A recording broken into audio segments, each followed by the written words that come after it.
At the end of November 1944, the cannons in the Carpathians fell completely silent. The almost 3-month-long rumble of cannonade was replaced by an unusual silence. The incessant, menacing rumble of bursts was forever lost between those black peaks and the narrow valleys where the shadows of the mountains reign all day long. Now at last the guns were silent, and the silence of the forest was broken only by the rustling of the branches and the sound of the mountain rivers. Under the continuous blows of the Soviet troops, German divisions on the night of 26 November began to withdraw from the Carpathians to Prešov. The troops of the 38th Army, under the command of Colonel General Moskalenko, immediately began the pursuit. In the strip of the 1st Czechoslovak Army Corps and its neighbor, the 67th Rifle Corps, there were fierce battles on 24 November for the capture of key enemy defensive positions that prevented the Soviet and Czechoslovak units from the Obsharskoye Gorge area to the south. In the afternoon, the Germans were still defending on Obshara and Bezimyania heights, but despite numerous hand-to-hand battles, they could not regain their lost positions. The end of the battle was approaching, and with it the withdrawal of Hitler's troops to the prepared defense on the Andava River. After the end of the battle, I was returning through the forest from the observation point on Komarnica Hill to the village of Barwinek, which was on the Polish side of the pass. The sky was frowning. I saw General Svoboda, in white felt boots and a gray papaka, with an inseparable stick in his hands.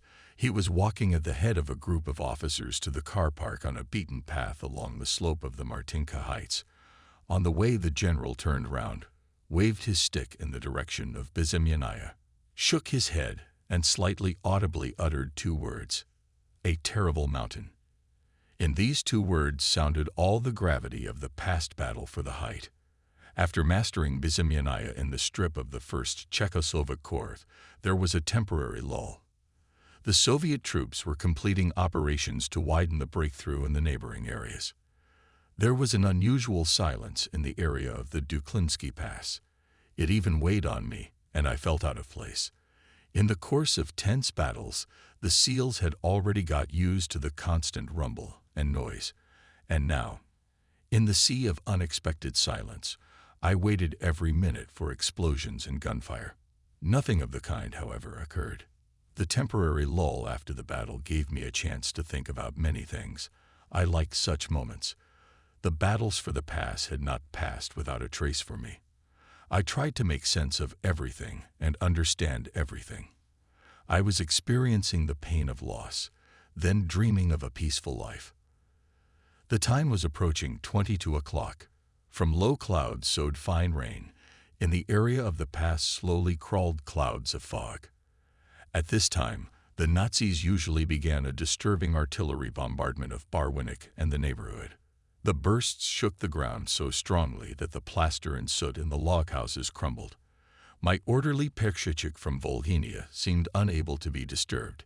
He slept peacefully in the corner of the hut with his automatic rifle between his legs. We had already got used to this night concert. We were only disturbed by the occasional bursts of shells near the artillery depots in the village.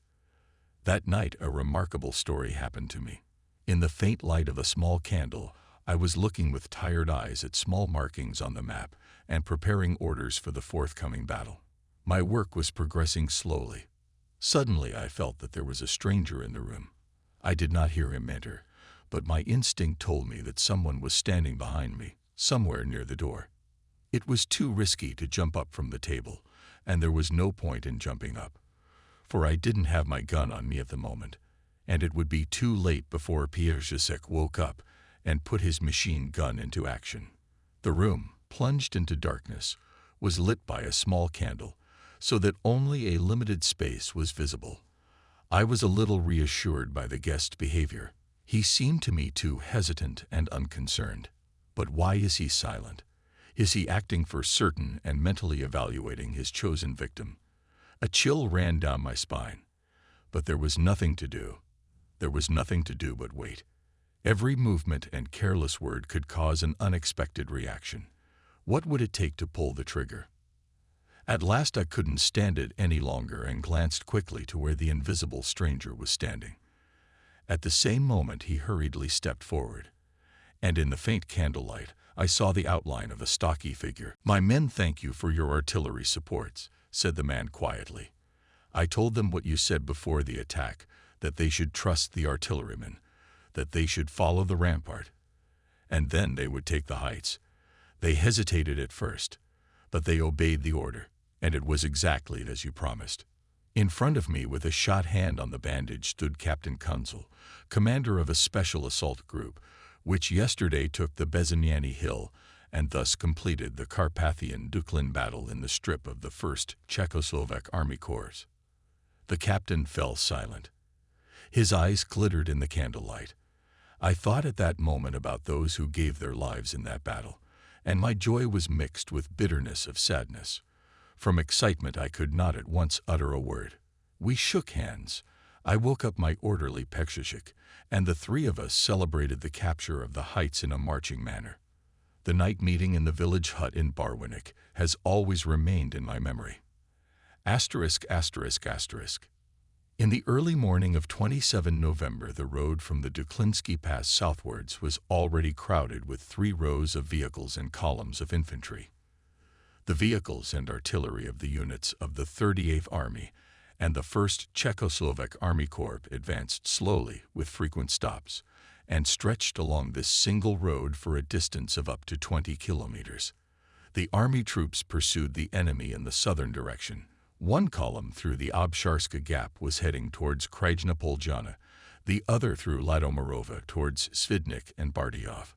The Czechoslovak units followed the eastern route through Bodrusel to Merlia and Strakov. Retreating, the enemy destroyed bridges and mined roads. In conditions of heavy rains and continuous fighting with enemy machine gunners, who were covering the withdrawal of their main forces, our infantry moved very slowly. The sappers had to eliminate extensive mine barriers, repair blown bridges, and lines of communication for artillery. But there were few sappers, so the artillerymen, following the infantry, cleared their way with their own forces. On the way of their advance now and then met water obstacles, hindered by ice and mud. General Svoboda left at daylight, and I with my car got stuck behind Vyshny Komarnik, and taking into account my experience, decided to continue on foot. Together with Pietrzyszyk, we moved on our route. Moving to the new command center, I tried to see the places of the past battle as closely as possible. On the way I stopped more than once, remembering the recent great, and at the same time sorrowful events. About 20 meters from the border line, which ran along the pass, I suddenly saw a small fenced-in mass grave. Here lay the soldiers of our corps who had fallen in the last battles. I could not believe that the earth had received them only recently. It was sad to stand by their grave at this unfriendly hour. The threat of the many faces of death hung over all of us all the time. It was tearing from our ranks, dear people, and yet everyone wanted to hope that he would be luckier than those who were no longer alive. Paying tribute to the fallen, I sadly put a sprig of fir tree on the grave of the commander of the 1st Brigade, General Vydrala Sazavsky, and moved down the Duklinskaya Road. This road has seen a lot of history. In 1799 and 1806, Russian troops under the leadership of Suvorov and Kutuzov marched here to meet Napoleon. On the same road they returned back and stopped for a while in the town of Krasno, which again reminded of itself after the Carpathian-Duklinsky battle in the autumn of 1944. When we passed through the lower Komarnik towards Krajna Poljana, there were burials of those who had been killed in the battles. Now the place was quiet, but during the October battles the village had been badly damaged by fire. The fire rose high to the sky, and nobody put it out.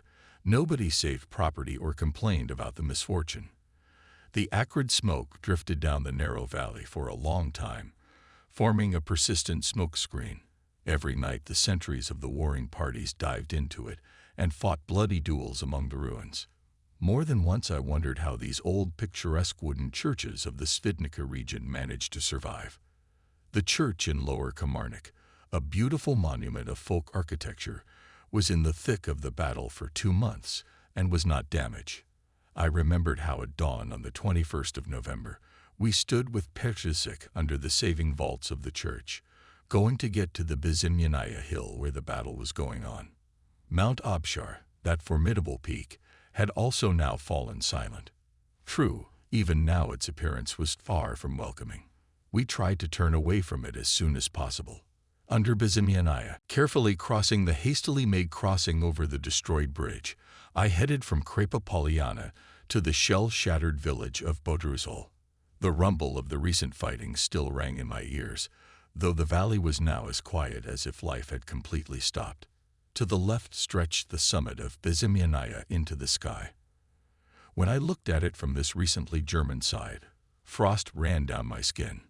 It was now clear to me that on its vast expanse and wooded slopes, the Germans had sheltered a large number of troops in safety. The capture of this bastion had cost us much blood. The nightmare that had recently raged here had vanished like a fog that never seemed to exist. It was as if the past had vanished into thin air. Neither the gunfire nor the crackle of machine gun bursts could be heard here. The war was suddenly gone. In Bodruzol, too, it was quiet and peaceful. Something was different here. When I thought about it, I realized that it was this very silence. On a hill near the village, a small wooden church stood in its centuries-old unchanged state. In the midst of a sea of human anger and hatred, it was a center of forgiving love. Everything in this broken, abandoned village seemed unreal. It seemed as if time had stopped. True, the ruined village had lost the intimacy that the quiet, thoughtful surroundings once gave it, but I felt from the very first minute that I had something to do with this village near the silent mountain. There was silence all around, and it seemed to me that evening that I belonged most naturally to this war-torn world. Something compelled me to stay here, to walk, to look around. The artillery was stuck in the mud and stuck by the ruined bridges.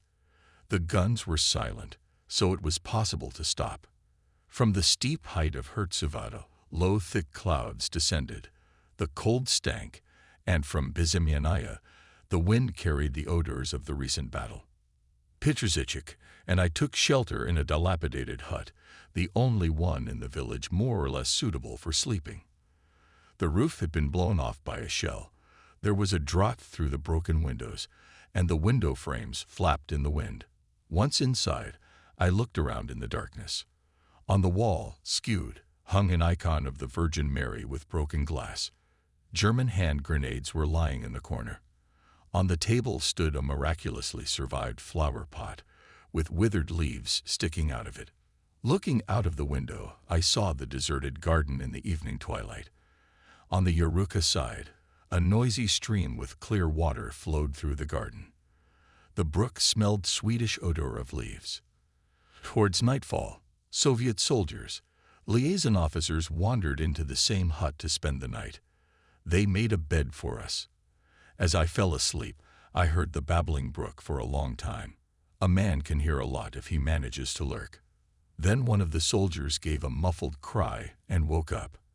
After sitting up a little, he went back to sleep, and I lay with my eyes open and, gazing into the pitch darkness, waited for something. I was always waiting for something. Those who have often avoided death, each time as if reborn and returned to life with even greater gratitude. And so it was with me. What to another person seemed ordinary, I perceived as a gracious gift. The next day, Shpachik appeared with a car, and I went to Gribov to the chief of staff. Before leaving, I stood and listened once more to the murmuring song of the brook near the ruined hut. And now Bodruzol was left behind. I suddenly felt a long-forgotten feeling of peace, as if someone had lifted an invisible burden from me. That long dark night at Bizimyanaya I will never forget. An unforgettable night. Behind the village we passed a German artillery column defeated on the march. The roads to Strina and Gribov turned into a solid mass of mud.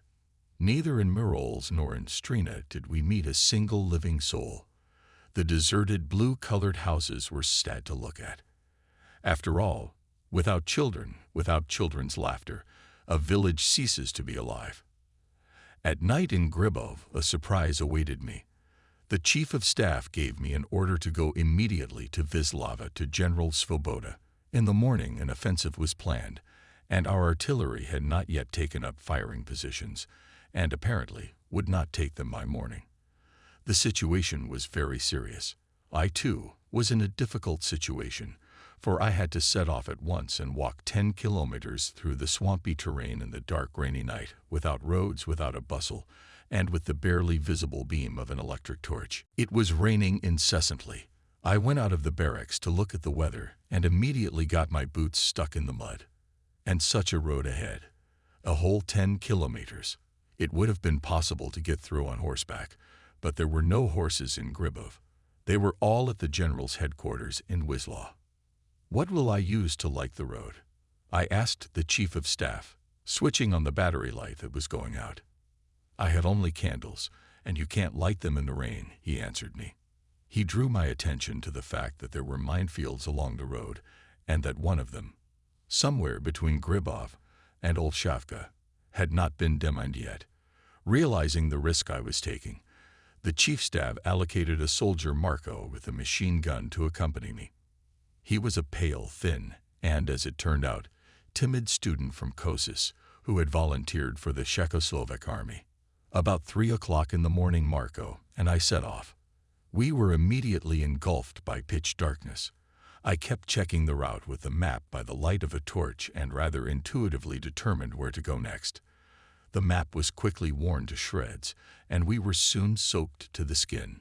Sometimes we lost our bearings and started literally exploring and groping the terrain.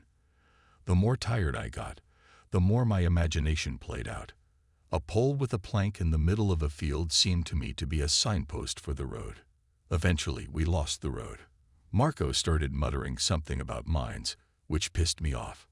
I realized that he didn't rely on me. He was afraid. Following me, he kept his distance, so that in case I was blown up by a mine, he could stay alive. When climbing up the mountain, Marco was noticeably behind. He was panting. Because of him, I often had to stop and wait. Finally, we reached Olszawka. It's halfway to the goal. In 2 huts we could see a faint light. In one was the battalion infirmary. On the floor lay seriously wounded during the last battles on Andava, with severed legs, broken limbs, and bullet wounds. The room smelled of blood, and the muffled moans of the wounded could be heard. Some were obediently silent and looked at me with a resigned gaze. These were the so-called good wounds, and others were in for a quick end, as evidenced by hoarse breathing and bloody vomit. When I went outside into the rain, I felt a strange sense of relief, as if I had woken up from a nightmare. In another hut, an old shepherd and his grandmother were arguing by the candle. The Germans had stolen their son and daughter. The grandfather, grunting and breathing heavily, came out into the yard with us and showed us how to go on. Right in front of us we could see the precipitous peak of Osakova mountain. Marco was tired and had a cough. On the way he confessed to me that he had once had tuberculosis. It was not easy to dress Osakova, but Marco kept his strength. At 8 o'clock in the morning we were in place. I reported my arrival to the general just as he was getting on horseback. The general said he had given up hope of my arrival. If I had been a few minutes late, I would not have found him there. Then I would hardly have been able to find my way to the NP, which was far ahead. This would have made it difficult for me to organize an artillery battle to capture the bridgehead in the Strochin area. Thus, our camping trip was a success. It was an example of successful orientation on the terrain in the most difficult conditions. After the operation, I had to return to Gribov for a few days. I traveled there on horseback, and on the way I decided to see where we were walking with Marco at night. What was my amazement when on a plaque in the middle of the field, which I took to be a road signpost, I read, "Mines." The same signs were visible in other places. Our footprints left no doubt that we were walking through a minefield at night. Marco must have had a good guardian angel. Phosphorus against Czechoslovak soldiers. Having reached the Andava River boundary during the pursuit of the enemy, we stopped, as we did not have enough forces to force it on a wide front. The commander of the 38th Army ordered to carry out a battle reconnaissance in a narrow area in the Corps band in order to establish the strength of the German defense behind the river. This was not an easy task. The thing is that by that time only infantrymen had approached the Andava, having overcome mined areas and forcing water lines. Artillery was left behind in front of destroyed bridges and in swampy terrain, so the Corps commander appealed to the Army commander Colonel General Moskalenko with a request to postpone the offensive operation for one day. On that memorable night of 29 November whoever we could, stayed awake in the village hut in Wisława.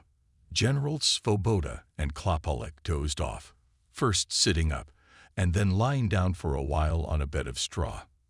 I could not sleep, though the light of the paraffin lamp and fatigue made me drowsy. Would the batteries arrive in time? Would the artillery be able to support with all its might the infantry's hard fight to ford the river? Such troubling thoughts now and then came to mind. I remembered with what apparent displeasure the Corps commander listened to my report that the guns and ammunition vehicles were stuck on the roads in the mud, so there was no guarantee that they would arrive at the firing positions in time. But it was beyond my power to influence the situation. In the morning we breathed a sigh of relief. Both regiments of the 3rd Brigade managed to pull most of the guns out of the mire and reach the firing positions. The battle reconnaissance was to be carried out in the place where the Andava, squeezed by heights, forms a narrow gorge, halfway from Svidnik to Stroksin. The river washes here at the foot of a forested height of 230 meters with the eloquent name of Kastel. The height here slopes steeply down to the river and ends with a precipice. Later it turned out to be a serious obstacle on the way of the Czechoslovak infantry to the dominating height.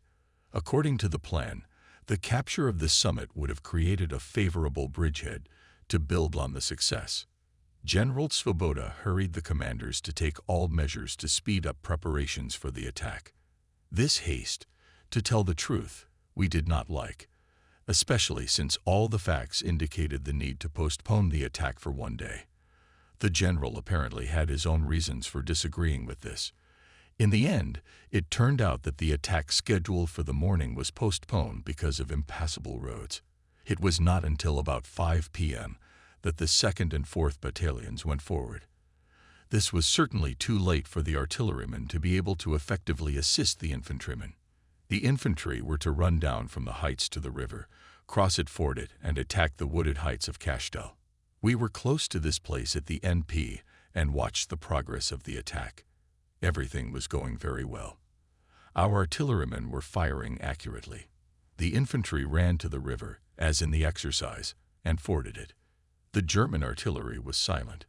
It seemed mysterious. If the enemy could stop the attackers, the best place to do so was still the Andava River frontier. Around the infantrymen, geysers of machine gun bursts jumped across the water, but no shell bursts had yet been seen. At this time, General Svoboda turned to me and calmly, with a satisfied expression on his face, said, "Well done. We have run through." Indeed, the infantry made such a quick dash that the enemy's artillery was too late.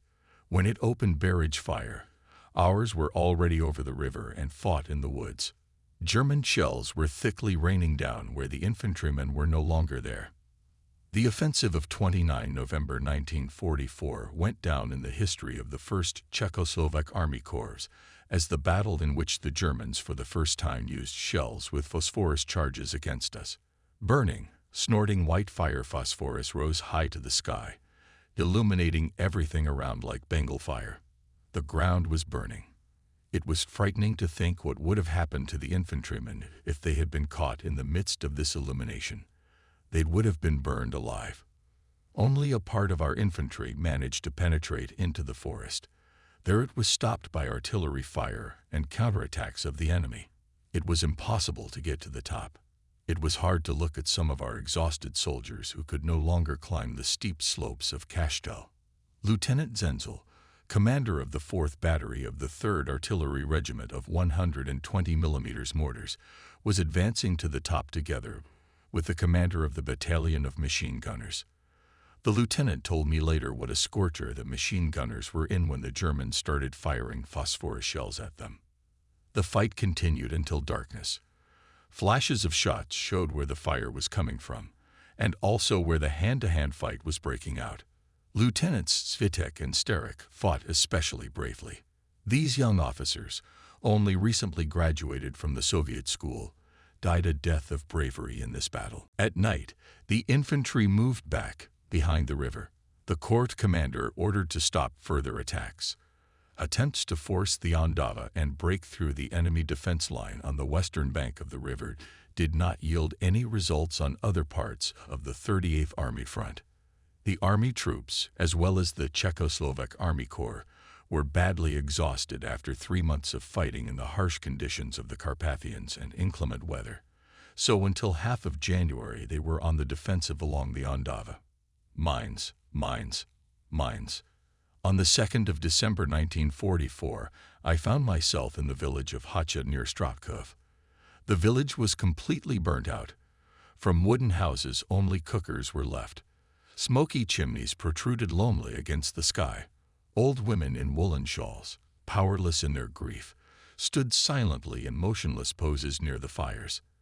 They threw at me piercing glances that spoke of extreme despair. The women of Hachi, once so sweet and cheerful, now stood with eyes inflamed with tears, but no longer able to cry. Behind the village lay the carcasses of dead cattle. By the fire sat a group of Soviet soldiers. In their hands they had letters from their homeland. It was raining and snowing, and all around, water, swamps, and continuous mire. On the 4th of December, the court headquarters moved from the Polish village of Barwinek to Wilk Bukowiec near Stratkow. This large village, which had not been damaged during the fighting, was now in a very difficult position. The Germans had mined all its neighborhood with diabolical sophistication.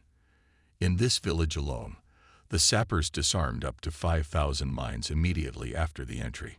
On re-inspection, another 1,600 different explosive devices were seized.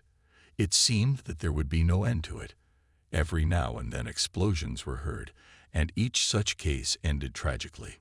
The number of victims was growing, and there were more and more fresh graves. One soldier had his leg blown off by a mine, another his arm, a third was blown to pieces.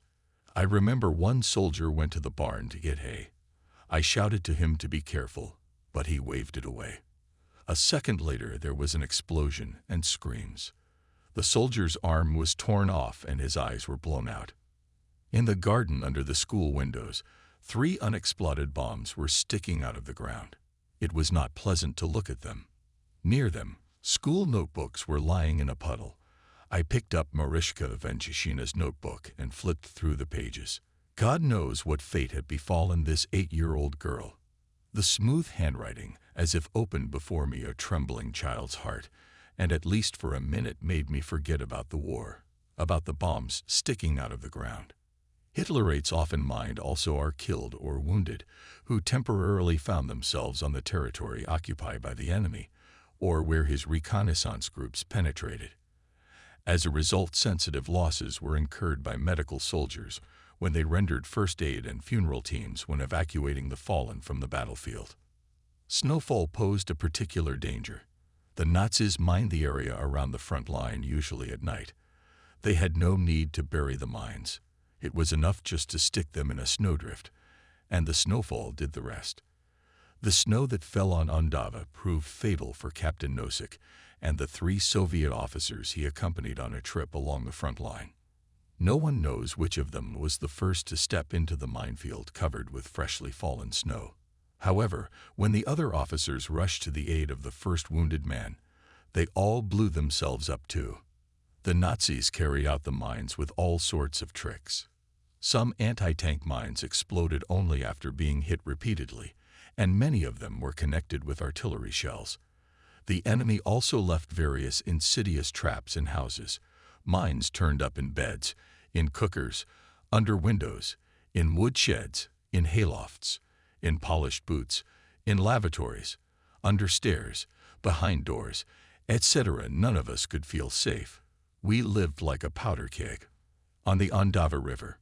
On 28 November 1944, after reaching the left bank of the Andava River, the long bloody battles for the Carpathians, for the first meters of the liberated homeland, came to an end. The Soviet army at this period was already preparing for a major winter offensive on a broad front from the Baltic to the Carpathians. The strip of the 1st Czechoslovak Army Corps was thus in a secondary direction, so its switch to defense on the Andava River was justified. Starting from December 6, 1944, the Corps' defense line was gradually extended and reached 38 kilometers along the line Sikania, Vyshny Orlik, Svidnik, Strosin, Stropkov, Breznica. On this very long line, 6 battle-weary infantry battalions were positioned, supported until 19 December by artillery units of our brigades and corps. Wide, but insignificant in depth, the battle order of the Corps was not continuous. It consisted of a sparse network of defense nodes, the gaps between which were guarded by sentries. The leading edge of our defense in important directions was provided by minefields and wire barriers. The enemy, having broken away from the Czechoslovak units, withdrew his troops and took up a prearranged defense on the right bank of the Andava. The corps commander and brigade commanders had a lot of trouble in organizing the defense of the 40-kilometer strip, as there were not enough forces for that. However, they tried to scrupulously calculate all forces and means, and to use them only in case of extreme necessity. At the end of December, almost all of the Corps' artillery was transferred to prepare the offensive north of the Carpathians. Only a small number of guns and 120 mm mortars remained in the Corps. All this, of course, significantly reduced the striking power of our infantry. The situation was quite serious, because since the beginning of December the enemy had outnumbered us in manpower and equipment and had created a strong defense behind the river. There was a lull at the front. Nature had fallen into a thoughtful slumber, and it was not like that on the snowy terrain on both sides of the river. There were tens of thousands of soldiers who warmed themselves in dugouts and stayed near their equipment from morning till evening. Armed with strong binoculars, they watched the enemy and from the surrounding heights studied every meter of enemy territory. But not a single living soul was visible. To avoid surprises, our units carried out intensive reconnaissance day and night and sent out patrols. The shallow river was no obstacle, and both sides sent reconnaissance patrols through gaps in the fighting order in order to capture tongues and obtain information. A particularly tense situation in our defense, as I have already said, was created after the withdrawal of the artillery regiments at Jaslo. Constant sorties of enemy scouts and patrols. The daily threat of attack greatly exhausted the commanders and all personnel.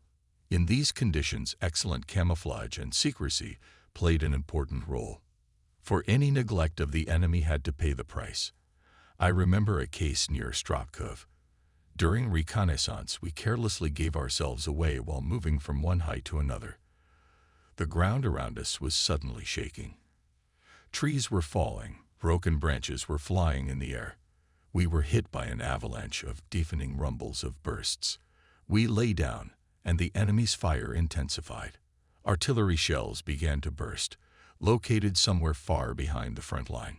Fearing injury, I pressed my face to the ground, and to distract myself, began to look at the pieces of clay sticking out in front of my eyes. It gave off an inherent odor and was overpoweringly attractive. And the monstrous nightmare did not stop.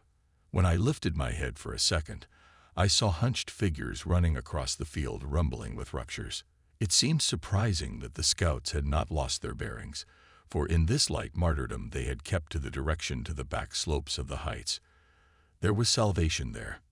Seeing this, I too decided on a desperate step. I jumped up and rushed after the others, remembering that in case of shelling it is necessary to change the direction of our movement perpendicular to the falling shells. We ran sharply to the right. But then something unexpected happened. The enemy observer continued to correct the fire even after we had taken cover behind the slope, as if he had seen us and was following us relentlessly. We ran at our own risk from the heights straight down. When the shelling ceased, We collapsed to the ground from fatigue. The Germans, using favorable observation points, were constantly disturbing us with artillery fire. They were especially attracted by the flat section of the road between Stropkov and Hacha. It was impossible to pass here during the day without great risk. In an attempt to save a few kilometers of the road, I repeatedly skipped along this road. Forgetting the danger, I once nearly paid for it with my life.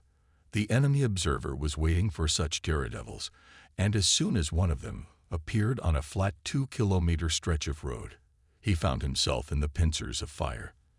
That's exactly what happened to us. While Shpachik and I were rushing by car towards Stropkov, the German was methodically narrowing the fork. The critical moment was approaching when, at the next transfer of fire and at the same speed of the car, we were in danger of a direct hit. At that moment, Shpachik, on my sign, masterfully turned round, and we ran back to Hoch. But this did not discourage the German artillery observer at all. He added a fork, and the game of life went on. We were again carried on at the highest speed. Instinctively, I felt the rhythm of the firing, and that the shells were about to rain down on us. We braked sharply. The shells burst with a flight, and the driver was already driving the car back again, towards Stropkov. When the Andava began to freeze, new worries appeared. The ice edge formed along the shore was breaking underfoot, thus attracting the enemy's attention, especially in the silence of the night. The Germans immediately responded to any noise and rustling with fire. Good physical stamina and hardening were required from the scouts to wade in icy water and lie wet for several hours in the snow. Frozen clothes rustled as they walked, which helped the cautious enemy to follow the movements of our sentries along the shore. Sometimes it came to paradoxes. Such villages as Strochin and Mstisko, Stropkov and Koksha were separated from each other by a single river. The river divided the lower Svidnik into two parts. The scouts of both sides entered the abandoned villages and Svidnik in turn, and often had fierce fights there. It happened that the enemy's sentries would take over the same house where ours were staying. The enemy sentries took with them everything that could be useful for the equipment of dugouts and dugouts. There were also specialists in tongues. They tracked down an enemy sentry and lured him into a trap. Hitlerites more often used another trick. Having cut the telephone cable, they then liquidated the soldiers sent to correct communication. Victims of such a trick were our girls' telephone operators. A special place was occupied by depth reconnaissance, which gave valuable information about the situation in the near and far rear of the enemy. Risking their lives, our scouts more than once penetrated through the front line with a radio and extracted the necessary information. Major Bilge, who came to us from Slovak partisans after 2 Eastern Slovak divisions, were disarmed by General Malar and Colonel Talski, achieved great success in this matter. The information which Major Bilge transmitted by radio was very useful to us. Unfortunately, this remarkable officer and partisan soon tragically died. Information about the placement of the enemy's artillery was of great importance to us. On the secondary Andava direction, there were no army sounding stations, so we identified German batteries in a very risky way. With the help of depth reconnaissance, the scouts were exposed to great danger, sometimes disproportionate to the result obtained. During the period of temporary defense at Andava, the units received new recruits who were trained in various specialties: infantrymen, artillerymen, sappers. In the infantry brigades were created surgeon schools, and in Hawaii even opened a school of surgeons, artillerymen reserve. It is true that while in the infantry units a short period of lull allowed the recruits to be trained somehow, in the technical units it was quite impossible to do so. During the short period of training at Andava, the soldiers of artillery units could not acquire even the most elementary combat skills, and most of them came to the units without the necessary qualifications. The sad consequences of this circumstance became apparent later. On 23 December, guests, members of the Slovak National Council, the highest political body in Slovakia, came to Velk Bukovs, where the court headquarters was located. Along with other issues, they came to discuss also the reasons for the defeat of the 1st and 2nd Divisions of the East Slovak Corps, to establish the guilt of the commanders in this catastrophe. I participated as a secretary in the meetings of the commission, which interrogated Colonel Talski, the former deputy commander of the Eastern Slovak Corps, General Miller. Talski was accused of having shown indecision at a critical moment. Instead of taking a circular defense on the Duklinsky Pass together with his corps units and waiting for the Soviet troops to arrive, he flew to Lvov to Marshal Konev, ostensibly to coordinate the actions of the Eastern Slovak Corps with the Soviet army units. That night Talski came to me. Of course, there was no time to sleep. All night long we argued heatedly. Talski stubbornly defended his position. A month passed. Christmas came. I met him in Wilki Bukovic in the abandoned schoolmaster's house. Our women from the headquarters put up a beautiful Christmas tree for me, and I sat by it all alone and remembered my loved ones. My firstborn son Fred was at the front somewhere near Dunkirk. My wife and Milan were living near London at the time, and were very much looking forward to our return. The time was approaching 9 o'clock in the evening. At one time we had agreed with Frantiska that at this hour on Christmas Eve we would remember each other and look at the polar star. We believed that our gazes would meet. That was our hope, that we would meet soon. I went outside. There was Christmas silence all around. The night was dark, and Polaris was not shining. However, I knew its exact location and turned my head in that direction.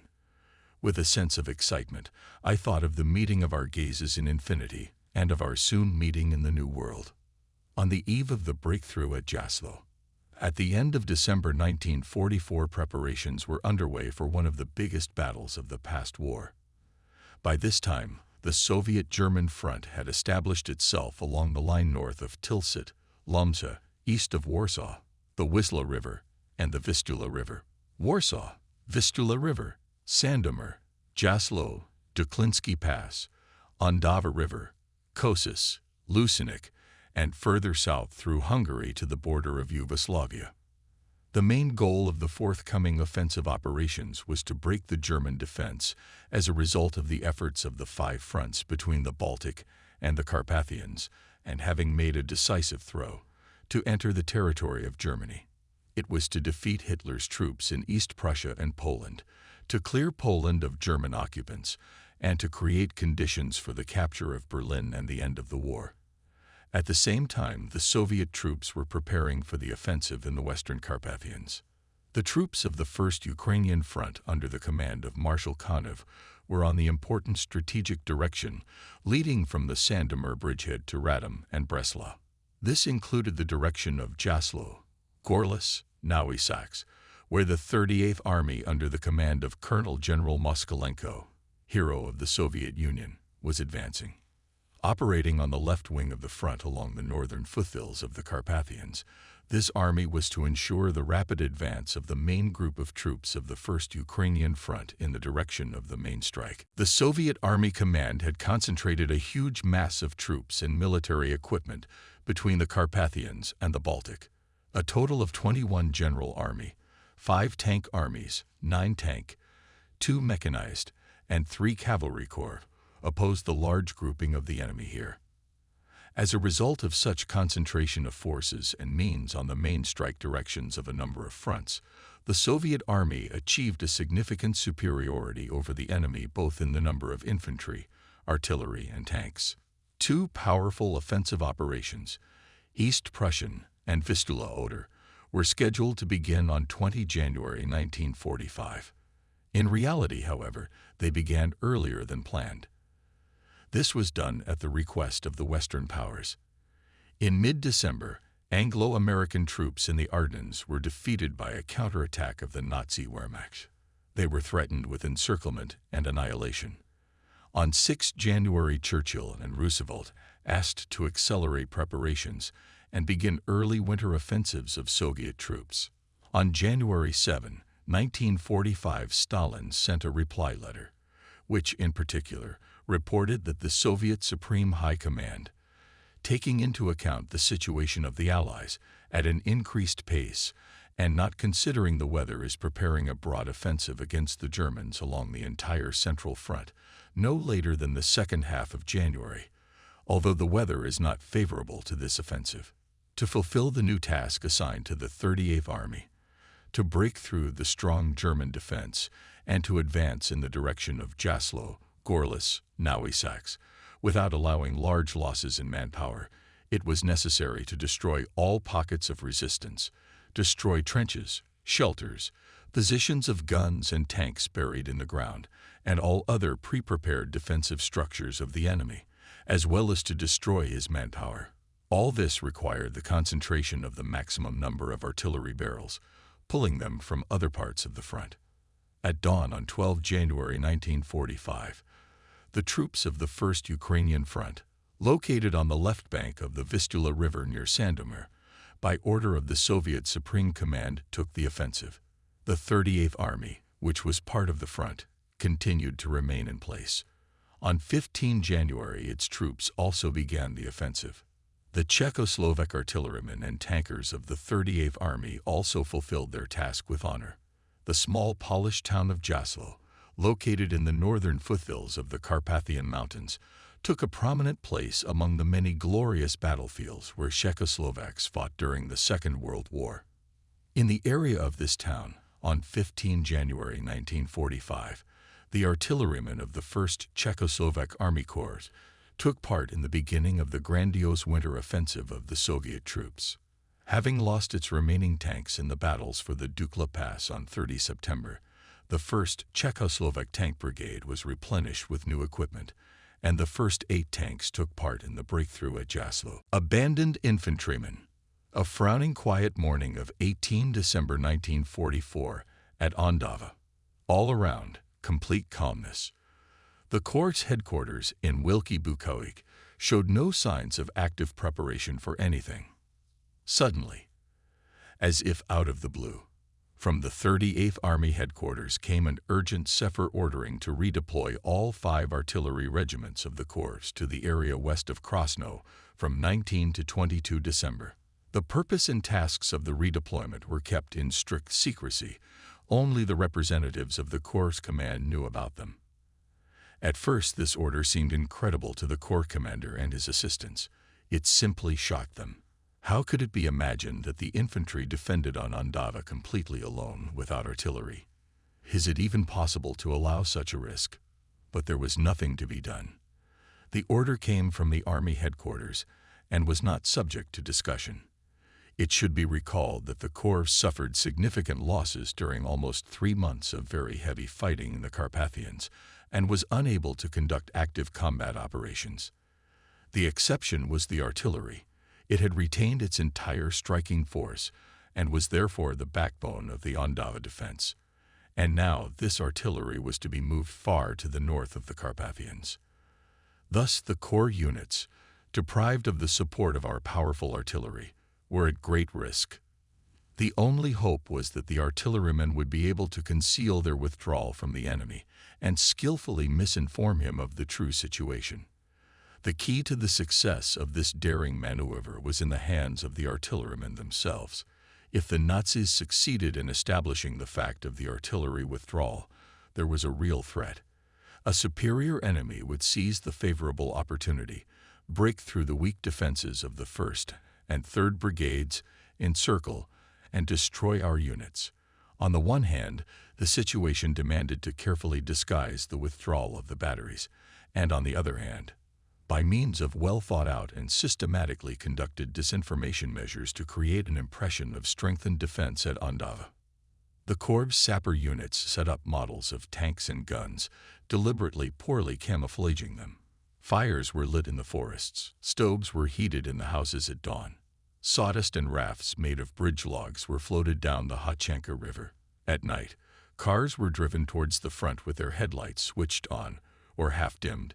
Tank engines were started, etc. All these purposeful and planned activities were intended to give the enemy the impression that we were preparing an offensive operation. A serious problem turned out to be the movement of the artillery battle orders. After all, to order one thing and to fulfill another. The difficulty was to practically conceal the departure of artillery and to ensure its redeployment in conditions of the strictest secrecy. There were enormous difficulties here. Just at this time there was a sudden warming. The roads had become so muddy that it was difficult to move along them, and they were under continuous enemy observation and fire. It was especially difficult to get the guns out of their firing positions, as the terrain outside the roads became difficult to traverse, turned into a swamp, and the wheels of the guns were buried in the mud up to the axle. In addition, the order stipulated that the redeployment should be carried out at night, without lighting, so as not to attract the attention of the enemy. Since it was impossible to move in the mud without turning on the engines of the tractors at high revolutions, their noise had to be drowned out by the firing of the guns. In some places, the soldiers had to help pull heavy guns and ammunition vehicles out of the mire knee-deep in mud. Despite all the difficulties, we managed to successfully cope with the task of redeployment of artillery. It was carried out on time, without losses, in complete secrecy. At the defensive positions on Andava, in order to mislead the enemy, 1 or 2 guns or mortars of all calibers were left from each regiment, which roamed from place to place, observing the previous mode of firing. This helped to give the enemy the impression that there had been no change in the artillery fighting order in the corps strip. In addition, artillerymen, together with sappers at the firing positions from which the equipment left, set up models of guns, less than I greater than a second time through the Carpathians. Again in the last 2 months, this time in the opposite direction, the artillerymen of the 1st Czechoslovak Army Corps traversed the familiar Carpathian peaks. During the winter nights from 19 to 22 December, long columns of artillery regiments stretched from the Andava area up to the Duklinski Pass. Behind Studny Vrch, they were met on the pass by a piercing wind with snow. The wind was hitting them mercilessly in the face, covering the low ridge with snow. Nothing could be seen roundabout but a continuous snow veil. The columns passed Barvenik, where the headquarters of the Czechoslovak Corps had recently been located, and with difficulty descended the dangerous icy serpentines of the northern spurs of the mountains to the broken town of Duklija. Here rested the remains of soldiers of the 1st and 3rd Brigades who had fallen during the September battles for this town and for the terrible heights, height 534 and Drurova Gora. Then the columns divided. Units of the 1st and 2nd Artillery Regiments headed for Jedlis near Jaslo. The 3rd and 4th Regiments deployed at dawn near the infamous village of Rokanki. The 5th Corps Artillery Regiment did not march over the pass. From Andava, it went through Gawai to the line Chertizny, Jaslinka, Ramanow, and concentrated in the center of the offensive line near the village of Potakovka. The march took place in extremely unfavorable conditions. The weather suddenly changed in the Carpathians. Severe frost struck and a snowstorm began. Carpathian peaks and roads covered with snow became a serious obstacle on the way of our artillerymen. Besides, there was ice on the roads. The guns slid backwards or to the edge of cliffs and deep slopes. The march took place at night, in total darkness, and the drivers literally miraculously kept control of their vehicles. The men walked in silence, but their faces reflected joyful excitement. In the flashes of cigarettes in the eyes of the soldiers was visible enthusiasm, expectation of upcoming events.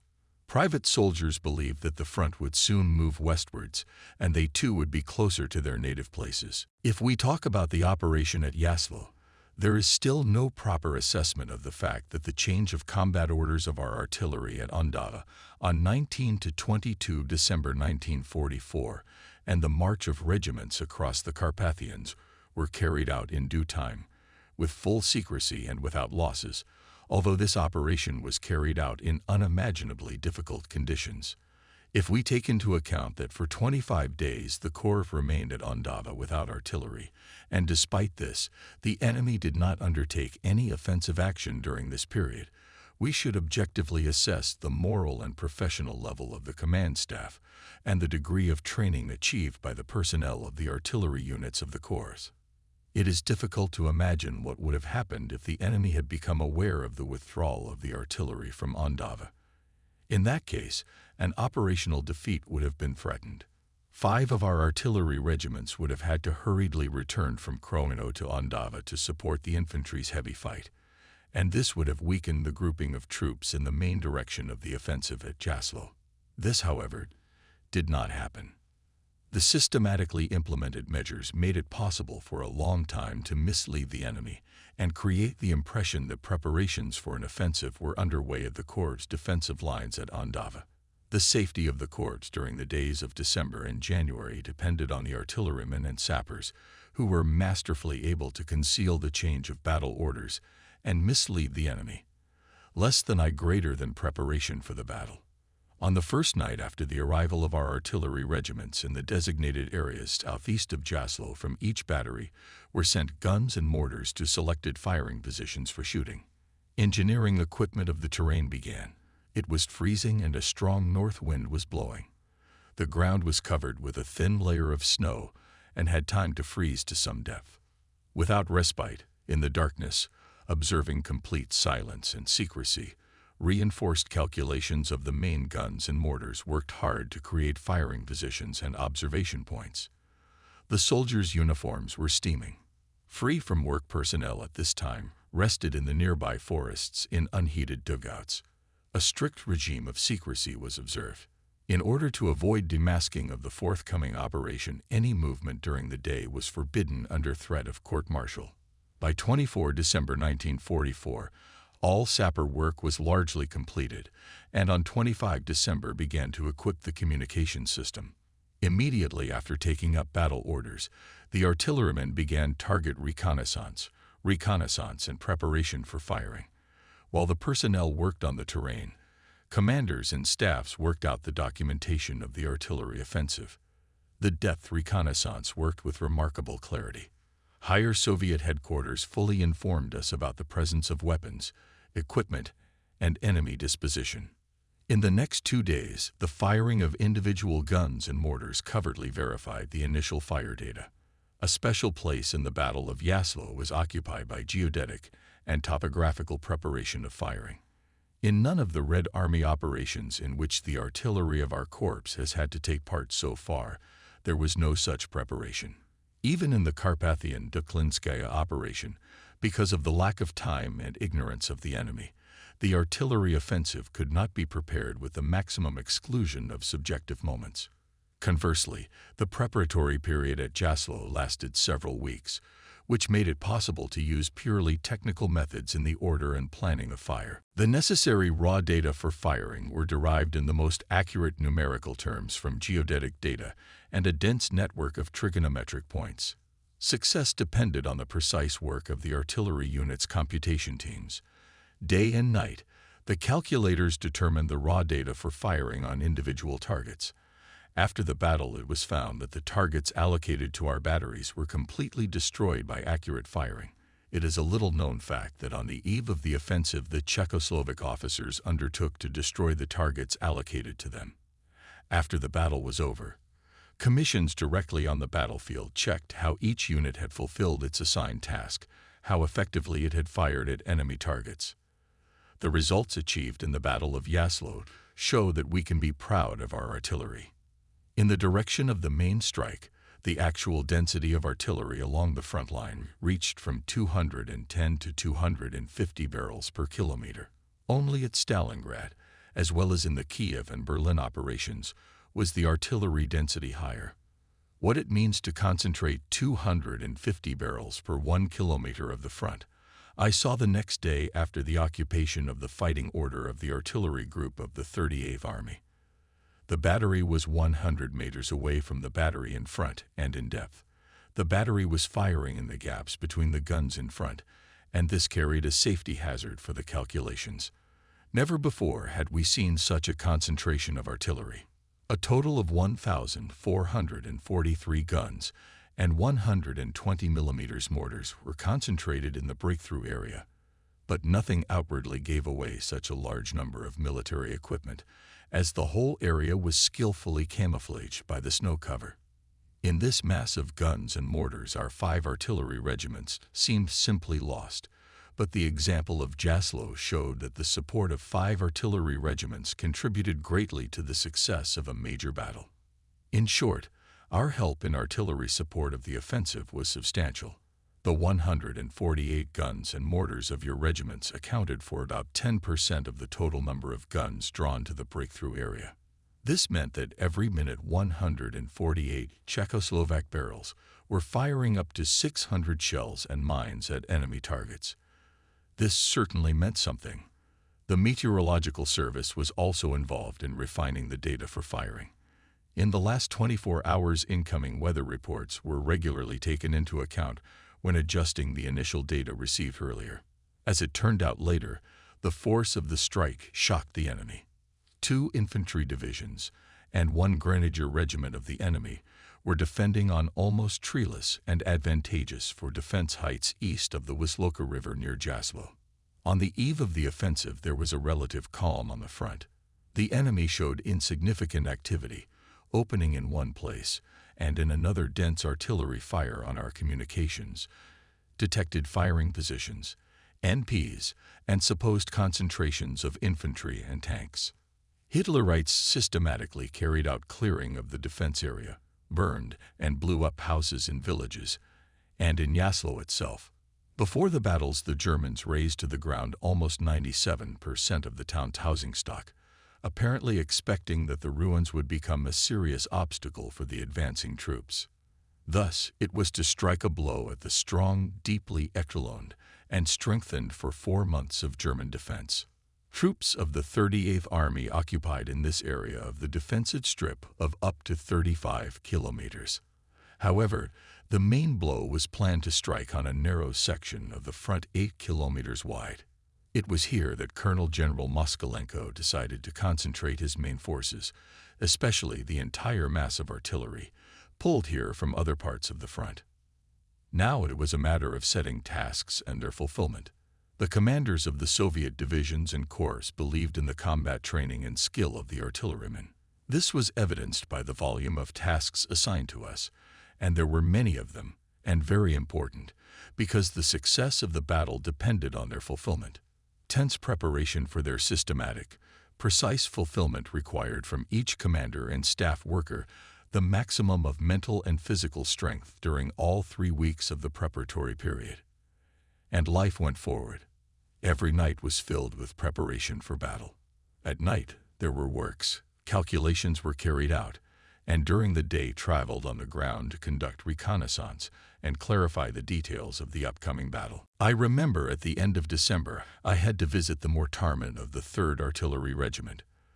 Their mortars were buried and camouflaged on the plain near the village of Glinik Marjum Polski. This area was viewed by the Germans from perfectly equipped observation posts located on the heights east of the Wisloka River. The Soviet front line was visible from there as if it were in the palm of my hand. As usual, I walked alone. Closer to the front edge of the defense, I descended into a long, shallow communication passage. My tall cap was visible from the trench, making an excellent target.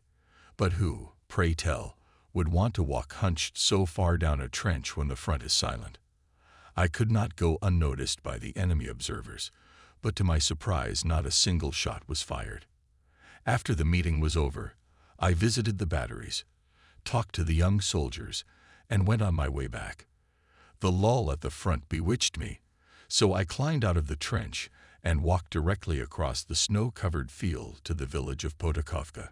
Just when I was in complete safety, the silence was suddenly broken by the sound of a gunshot.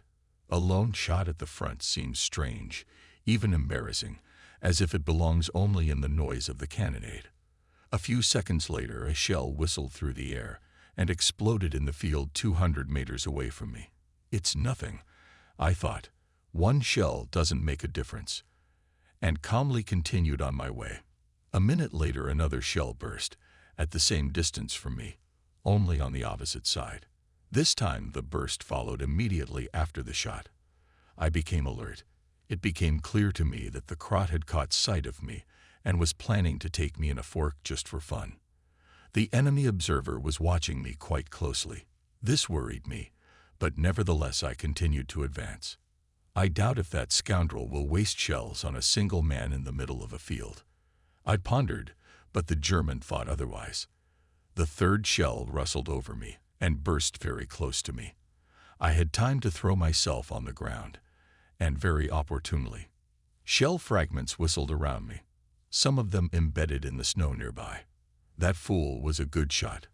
I jumped up and rushed towards a ravine in the distance, at intervals of 2 minutes, which were necessary to correct the firing data.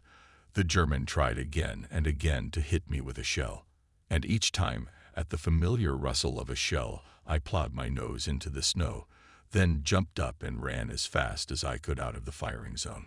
Finally, in complete exhaustion, I reached the edge of a deep ravine and rolled down the slope. My strength was running out. My fur coat seemed especially heavy. I was mad with anger. Such insolence! No, the German would pay me for this, and very soon.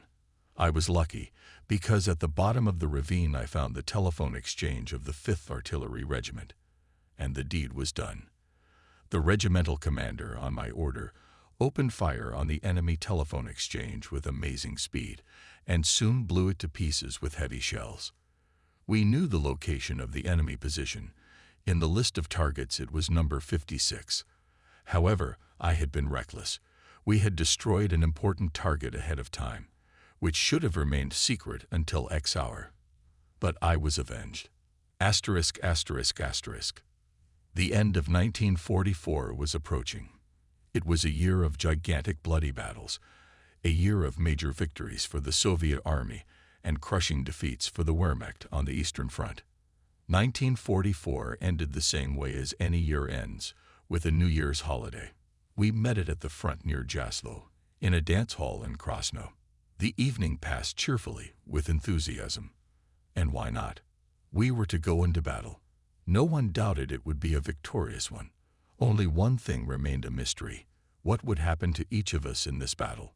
The coming New Year promised a lot of hopes for the future, so the New Year holiday was mischievous, unusual, unique. On 8 January 1945, the order came to speed up the pace of preparations in order to meet the request of the Allies to start the Soviet winter offensive as early as possible. On the 13th of January, during the rounds of the positions, I was handed a cipher. With excitement I read, D-Day, 15 January. Hour X was not indicated, but this would be known later. It was urgent to give a combat order. I sat down in the ruins of a house in the Polish village of Tarnowis, and on my knees quickly wrote the following order. Our artillery has the honor of participating in the offensive of the glorious army of the peoples of the USSR. On its success depends the outcome of the war. This offensive brings closer the hour of meeting our relatives. The destruction and sacrifices that will still have to be paid for the final victory will be less if we correctly solve our task. Selflessly help the army of our mighty ally, who is bringing us freedom and independence. Our highest duty now is for each of us to fulfill our duties faithfully. Remember the atrocities of the enemy, the suffering of our loved ones in our homeland, and the grief that the fascists have brought to the whole world. Fight and destroy the enemy with accurate fire. Success depends equally on each of you. I urge you all to fight for the speedy liberation of the Czechoslovak Republic and its people. I urge you all to spare no effort to reduce the infantry losses of the Soviet divisions supported by you, and thus strengthen the good name of the Czechoslovak artillerymen. Into battle. In a note to the order, I instructed the commanders to familiarize all personnel of our artillery units concentrated near Jaslo with the combat order by 24.00, including the forward observers, who could only be reached at night without risk. Last action.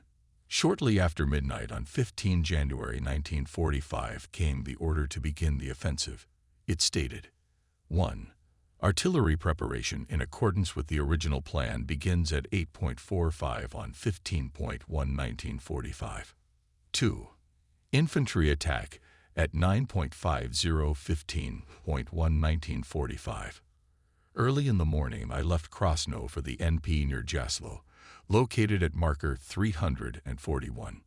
On the way, we overtook endless columns of all kinds of troops of the 101st and 67th Rifle Corps. Since midnight, the troops were already moving to the starting lines for the offensive. The night was quiet and dark. No one in the car did not utter a word. Wrapped up in warm half-coats, everyone was immersed in his own thoughts. At this hour, 1,000 miles away, my wife and son are sleeping in a foreign country, involuntarily occurred to me. As I approached my destination, my excitement grew. Suddenly, a soft, melodious song was heard in the car.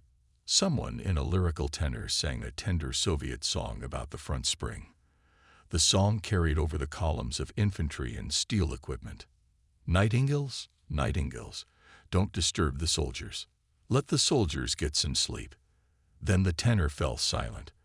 The soldiers continued to walk in silence in the dark gloom. Only our engine was muttering its usual song. This incident is forever etched in my memory. The song was sung at that time by Eduard Pitska, a chitarge who was only 20 years old at the time. The last hours before the attack were full of drama. The absolute silence in nature was clearly not matched by the excitement of the men. Despite the order to go to bed, the soldiers were awake. At the firing positions all night long, debates were going on, and in some places songs were heard. The soldiers, gripped by excitement, never slept a wink. At 4:00 came the order to take their places. At 5:00 at the firing positions declared combat readiness. At 6:00 the personnel were informed that the time X, 8:45 Moscow time, the 7th hour of the morning. In the east appeared the first glimpses of the coming day. The commanders at the NP nestled into their stereo tubes and looked carefully into the dark morning twilight. The crews stood waiting at the guns. It was the 8th hour of the morning, and the surrounding countryside was still shrouded in a sleepy silence. Nothing foreshadowed that soon hell would break loose here. At 8:00, the batteries received final adjustments to the initial data based on the latest meteorological information. At 8:30, the commanders received reports on the readiness of the batteries to open fire. Soon the command charge was given. Finally came the moment when from the throats of thousands of people thundered out fire. In a few minutes the artillerymen threw off their overcoats, then their tunics. Many began to take off their shirts. The rumble drowned out the shouts of commands, but there was no need for them. The calculations acted like fine-tuned machines at high speed. In the course of their training they had achieved such skill, accuracy, and speed that they were not hindered even by the morning twilight, smoke, and dust. The signal for the beginning of the artillery preparation was the Katyusha salvo. At first Hitler's artillery returned fire for a few minutes, but then became completely silent, which testified to the accuracy of fire from our side. Shortly before the end of the artillery preparation, Soviet bombers and attacking aircrafts entered the battle. Large-caliber infantry machine guns opened fire. The end of the artillery preparation and the beginning of the attack were also marked by a Katyusha salvo. At 9:50, after 65 minutes of artillery preparation, the infantry, supported by tanks, went up to the attack. The pace of its advance was quite high, because the main resistance nodes in the first 3 lines of enemy defense were almost completely destroyed. Artillery fire was accurate. The German trenches looked as if a terrible tornado of fire and metal had swept through here. After the artillery fire, only groups of fascists survived, but even those were completely demoralized and immediately surrendered as prisoners.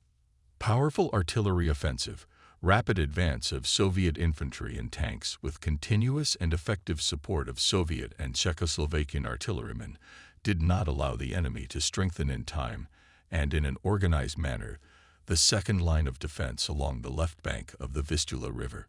This line was quickly overcome. Around noon, the town of Jaslo was liberated, and by 15:00, the advancing units had already reached the line established at the end of the first day of the operation. By this time, the depth of the breakthrough reached 11 kilometers. The tasks of the first day of the offensive were moved. The operation continued. On 19 January, that is 4 days after the beginning of the offensive, Krakow was liberated. However, the Czechoslovak battery did not have to accompany the Soviet infantry.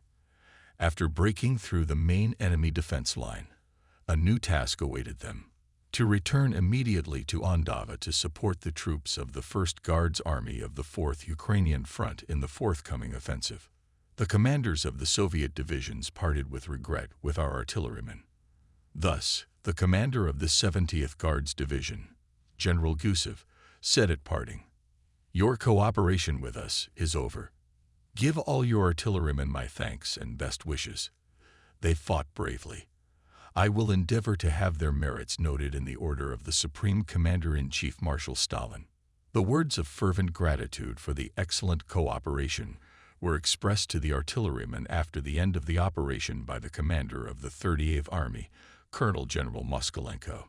He also sent a telegram to General Ludwig Svoboda, in which he conveyed to the Corps soldiers his gratitude for excellent combat operations on 15 January 1945. Our artillerymen received the highest praise in the order of the Supreme Commander-in-Chief of the Red Army Marshal Stalin, dated 19 January 1945. The 2nd, 4th, and 5th Artillery Regiments were awarded a high award. They were given the honorable name of Yaselskaya. The day of 15 January wrote in golden letters a heroic page in the history of the people's liberation struggle of the Czechoslovak people during the Second World War. This day was rightly declared the Day of the Czechoslovak Artillery. In my front diary on 15 January, it was recorded: "At 3 o'clock in the morning, I left on a Willis through Potakovka to the NP. The road to the front line is packed with infantry, tanks, wagons, cars. All this silent mass is slowly moving forward. It is difficult to understand where one part ends and another begins. People go slowly with serious faces. The Germans are nervous. At times, not far away, sounds of explosions. At the NP, all in their battle stations. Parts are in a state of readiness. In about an hour, the cannons will start talking. 250 guns per kilometer of front. This has never happened before. The closer the time X, the more excitement embraces us. Through the morning gloom, there are indistinct outlines of the front edge of the German defense. A heavy dead silence hangs over the area. 8 hours and 44 minutes. 1 minute to go, 60 seconds. Those opposite us had 60 seconds to live, and nothing could change their terrible fate. At 8:45, a fiery scorcher began. The whole area in the enemy's defense line seemed to be burning from the bursts of thousands of shells and mines. A continuous wall of explosions. Katyusha salvos scattered fountains of fire around. Tracer bullets and shells of anti-aircraft artillery and machine guns pierced the airspace above us with a dense network of fiery threads. Over the area of firing positions of artillery restlessly dances a yellow veil from volleys, from 1,500 barrels. The thunderous booms behind us and the heart-rending rumble in front of us wear out our nerves. After 30 minutes, the tired ear perceives only rumble. It seems as if you are in some other, unreal world. The shells flying overhead make all kinds of sounds. Large caliber ones grumble grumblingly, and smaller ones pass hurriedly, with a rustling whistle. Into this rumbling suddenly enters the sharp sound of close bursts of German shells. In response, in the rear of the enemy spoke guns of the Army Counter-Battery Group, which includes our 5th Corps Artillery Regiment.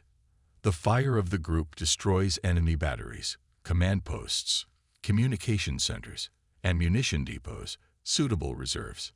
Numerous fires of crimson flames illuminate the murky, smoky morning, a gigantic, terrible spectacle. And what is your part in it? Minor, small, very minor, but necessary.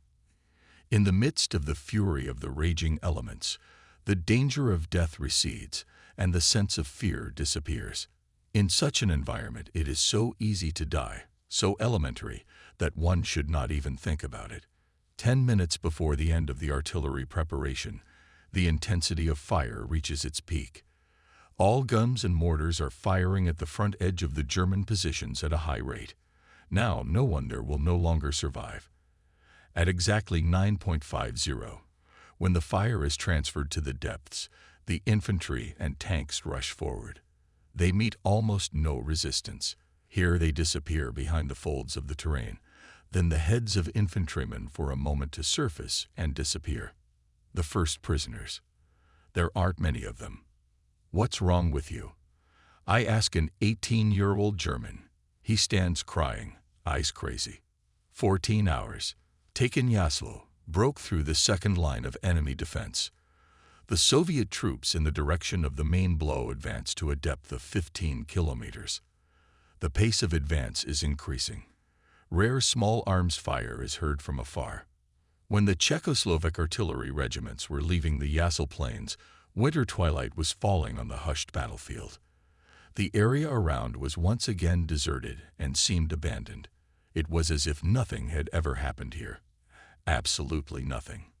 At times, thunder rumbled from afar, as on a sweltering summer night. The same day in the evening on my return to Wilk-Pukowiec, I reported to the court commander about the arrival of the artillery regiments. He already knew that the Czechoslovak artillerymen had fulfilled their task with honor. Shaking my hand, the general said, "Thank God that you are here again. Now I can finally get a good night's sleep." To Bardiv. On the night of 18 January, the combat situation on Andava changed radically. Having received information that the main enemy forces began to withdraw at night, the troops of the 1st Guards Army under the command of Colonel General Grechko, which was subordinate to the 1st Czechoslovak Corps, began to pursue. Units of the 1st Brigade after the liberation of Zborov on 19 January were advancing on Bardiov from the north, and the 3rd Brigade was moving towards the city from the southwest.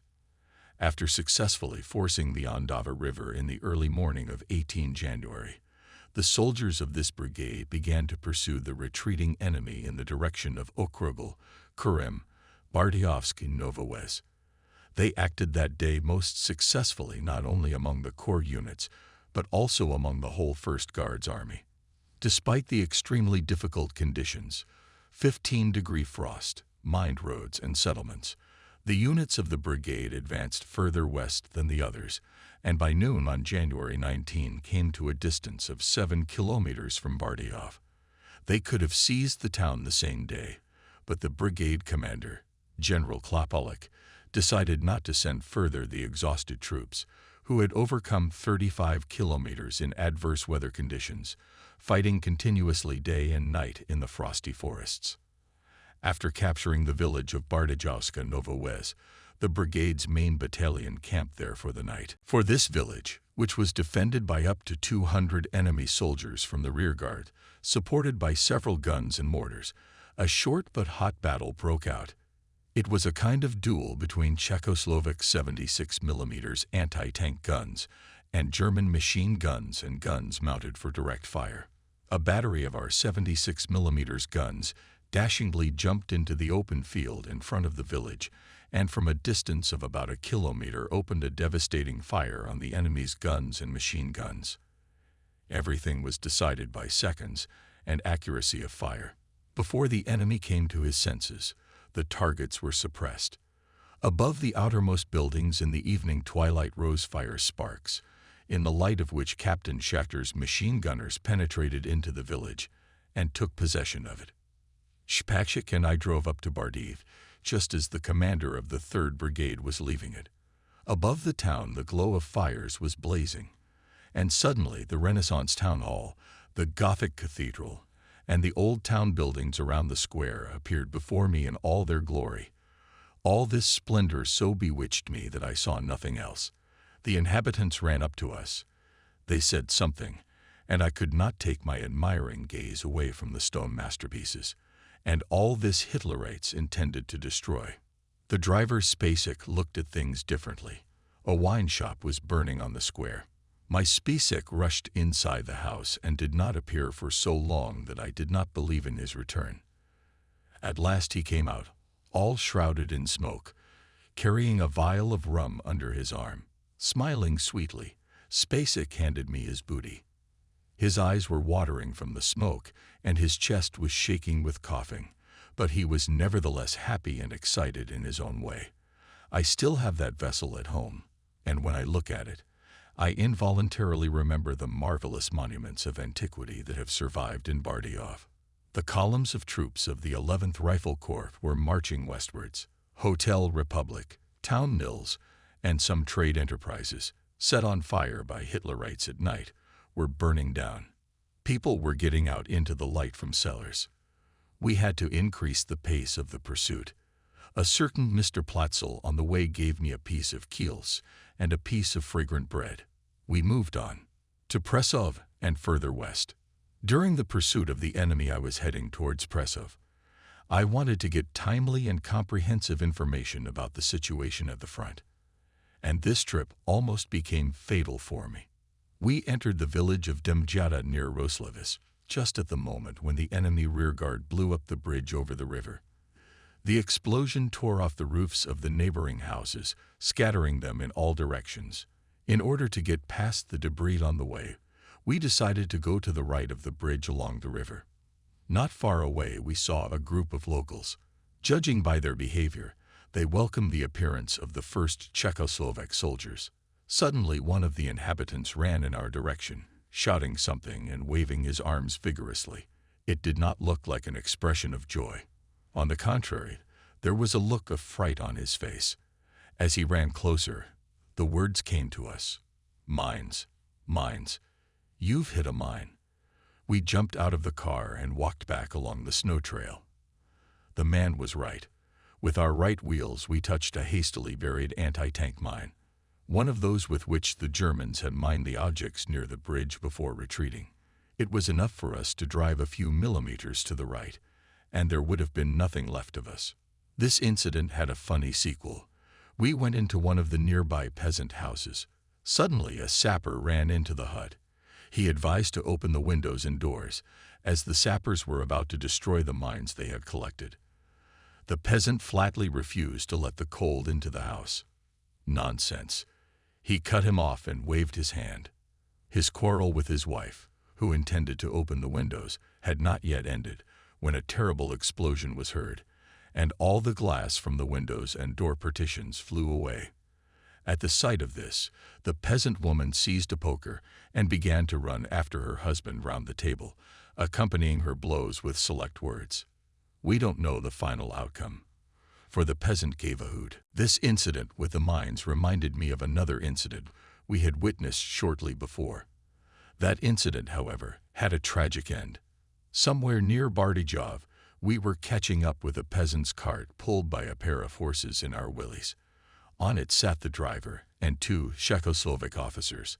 When the cart was about 300 to 400 meters away, there was a strong explosion. All around was shrouded in black smoke.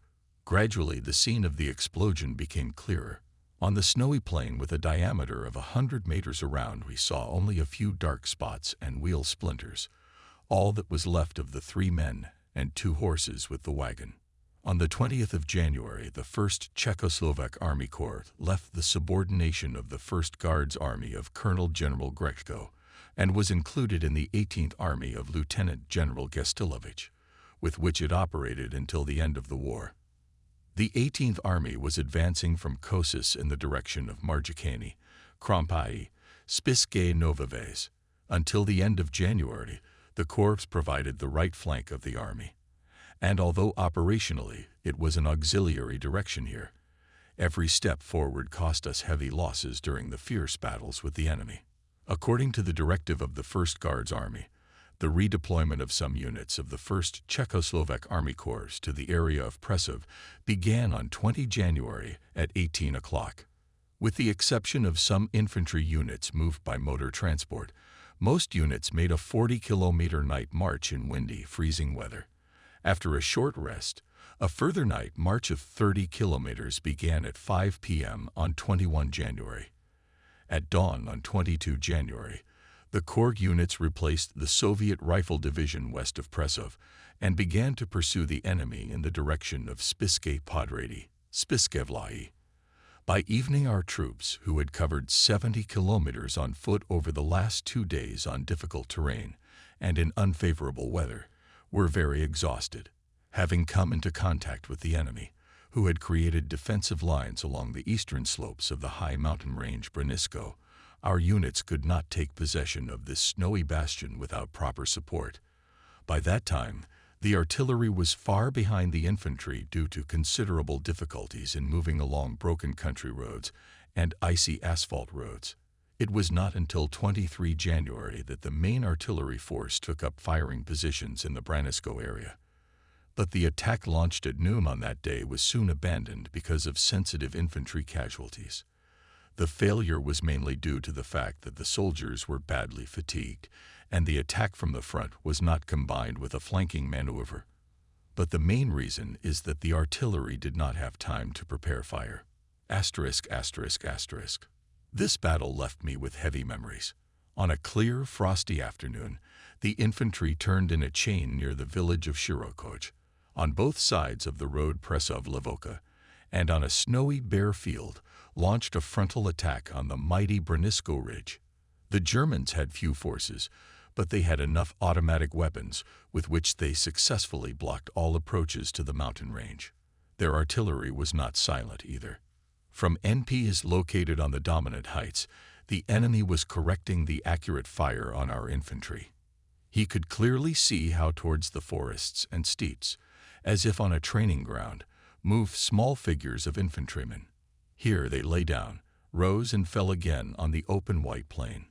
This rhythm of movement first slowed down, and then stopped altogether.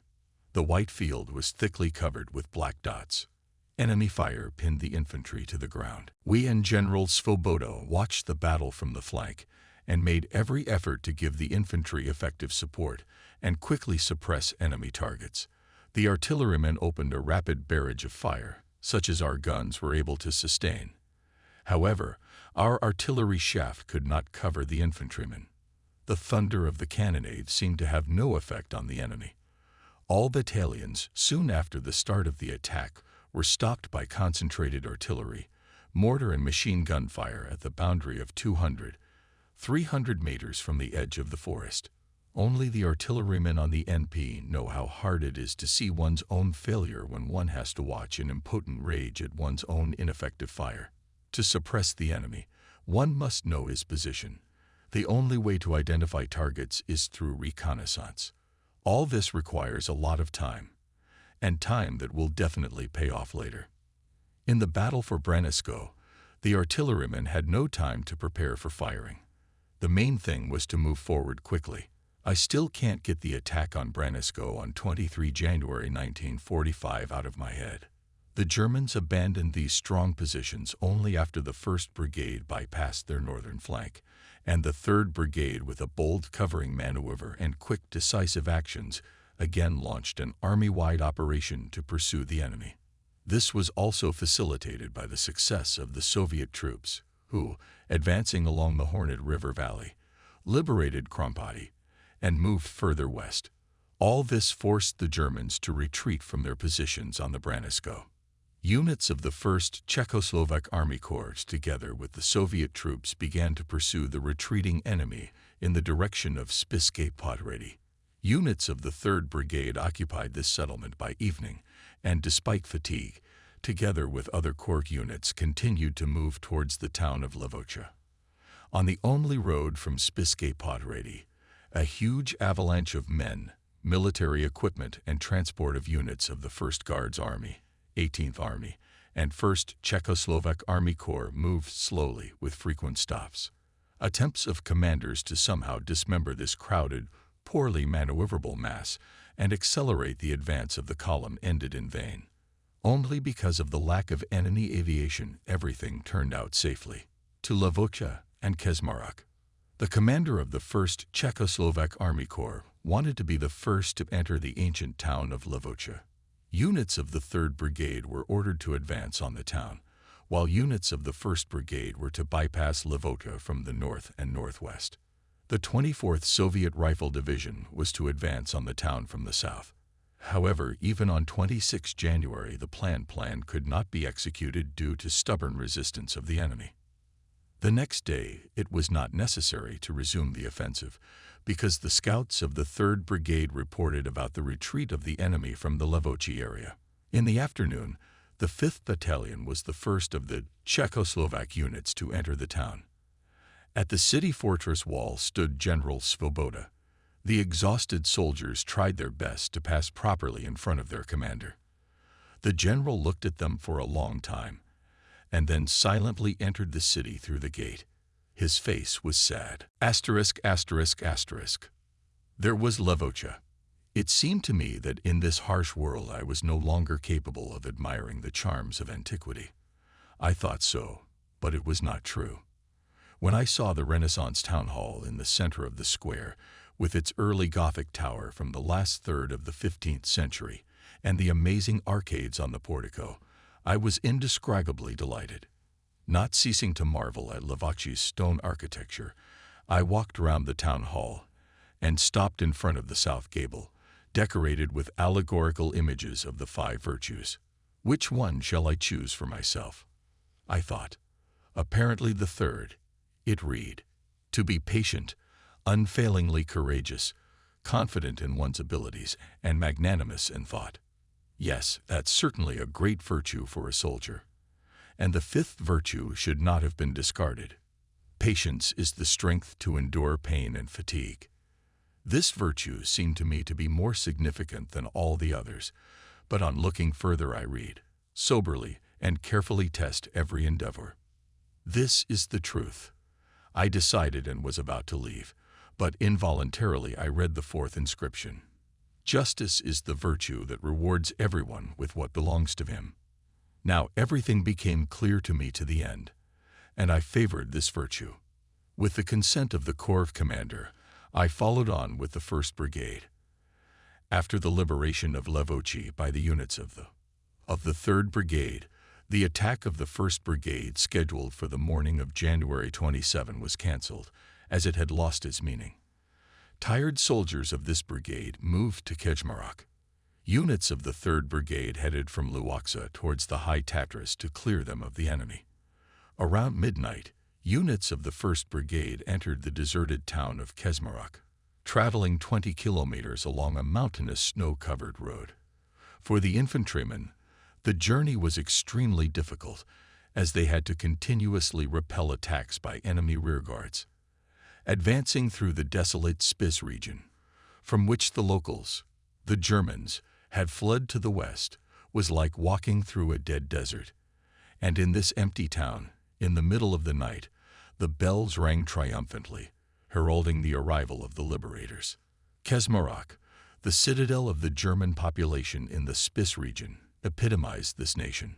The solidity and arrogance of the town's inhabitants emanated even from the stone buildings they had abandoned.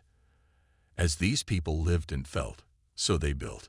As we approached the town, we heard the pitiful mooing of cattle.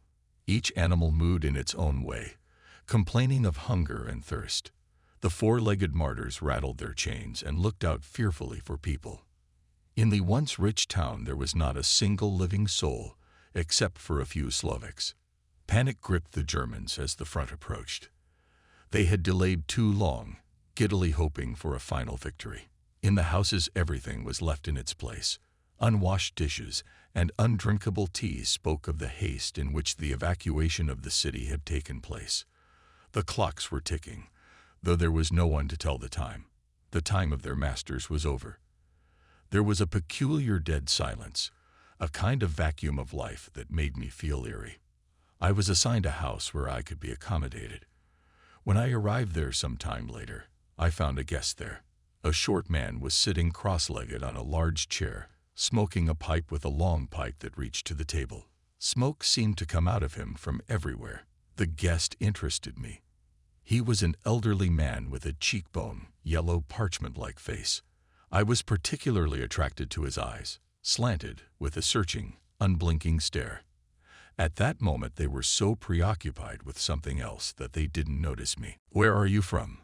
I began. Not a sound in reply. I guess he didn't hear me. I thought, and repeated the question, "Where are you from?" And again it was as if he had not heard, as if he had frozen and turned into a porcelain Buddha. He was sitting, smoking, and reacting to nothing. My patience ran out, and cursing, I left the house. The man was left alone with his pipe. The storm at Strba. In the early morning of 29 January, units of the 1st Czechoslovak Brigade reached the village of Strba, where, without encountering any resistance from the enemy, they replaced units of the 17th Guards Rifle Corps. The unimpeded advance ended in the afternoon. A battalion of machine gunners and a reconnaissance company were stopped on a bare upland plain in front of the settlement of Vashits. As a result of a sudden fire attack by enemy self-propelled guns and artillery, the number of which was not established, our units suffered significant losses and were forced to withdraw in a southwestern direction. At 19 o'clock, the brigade commander ordered the 3rd Infantry Battalion to make a new attack on Vashits. However, the new attempt to break through to Vashits, supported by several Soviet self-propelled guns, was unsuccessful. It was also hampered by extremely unfavorable weather. Just at the start of the attack, a hurricane wind had picked up along the Strb Valley, and it was 30-degree frost. In order to stand in the wind, the soldiers went into the attack leaning forward sharply. Hands, ears, faces were stiff from the frost. The wounded, who were not given timely help, died of cold. The tempest raised a prickly dust of snow from the surface of the bare plain and blew it on the faces and eyes of the attackers. I followed with General Svoboda in the battalion's fighting order, not far from a Soviet self-propelled vehicle. The evening twilight was occasionally illuminated by a flash of light, followed by the sound of a burst. It was a German self-propelled gun firing, or maybe a cannon. Suddenly, the chains of infantrymen stopped for some unknown reason. An icy hurricane fell on the crouched figures of the fighters. It penetrated to the bones. Breath was taken away. Many soldiers and officers turned white from the frost. The chains did not move, and the snowstorm howled, drowning out the words of commands. On February 2, having overcome the enemy resistance on the front lines in Liptovsky Gradokic and Pochrin, our units approached the new, strongly fortified enemy defense line in front of Liptovsky Mikuláš. Encounter in Pochrin. Having retreated from Wajik, the enemy took up a new line of defense 7 kilometers east of Liptovsky Mikuláš, in the area of Porubka, Liptovsky Gradok, Pochrin. Overcoming this line as quickly as possible was of great importance, because the only communication route to the west along the valley of the Wyg River allowed not only to successfully pursue the enemy, but also to liberate Liptovsky Mikuláš and Ruzomberok more quickly. The command of the 4th Ukrainian Front gave the partisan brigade of P. Velichko the task to take Liptovsky Mikuláš and Ruzomberok. Welichko's partisan brigade was tasked to take Liptovsky Gradok and hold it until the approach of our troops. In the afternoon of 29 January, the partisans took the town by a sudden attack, but due to lack of ammunition, they could not hold it for a long time. On 31 January, when the brigade commander gave the order to withdraw, units of our 1st Brigade penetrated into Gradok and together with the partisans cleared the town of the enemy until evening. Driving through the town the next morning, I saw many corpses in the streets. Everything testified to the brutal battle that had been played out here. Liptovsky Gradok was taken thanks to the combat cooperation of Czechoslovak and Soviet soldiers and partisans. Thus, the enemy's plans to suspend the Corps' advance by persistent defense of the town and to postpone the moment of the strike on Liptovsky Mikuláš failed. In the future, the Corps units continued to pursue the enemy in the western direction, having the task to seize Ruzomberok by the evening of 1 February. This task seemed hardly feasible because, on the one hand, it was necessary to overcome 30 kilometers of mountainous terrain in one day. On the other hand, fast and continuous pursuit would not allow the enemy to move to the defense in the area of Ruzomberok. At that time, it was wrongly assumed that the main line of the Nazi defense was located there. As it turned out, in fact, the Germans had prepared a defense line to the east, Relying on Liptovsky Mikules and the commanding heights located north of the town, they cut the narrow Viti Valley with a deeply echelon defense system, covered from the flanks by the impassable peaks of the Liptovsky Mountains and the Low Tatras. After the fall of Liptovsky Gradok, the enemy fought deterrent battles 4 kilometers west of this town on the line of Pochurin. Liptovsky January, a fierce battle was fought over Pochurin. From there, we heard a strong artillery cannonade and machine gun bursts. I left the court CP to Pochurin to familiarize myself with the situation on the spot and report to the general. My conversation with him almost became the last. Near the railway bridge, not reaching a kilometer to Pochurini, we stopped. The enemy was firing heavily on the village. A cloud of black smoke was spreading over the roofs. I left Shpachik with the car, and myself moved forward along the embankment. Suddenly, a few branches fell at my feet, as if cut from a willow tree in front of me. This was familiar to me.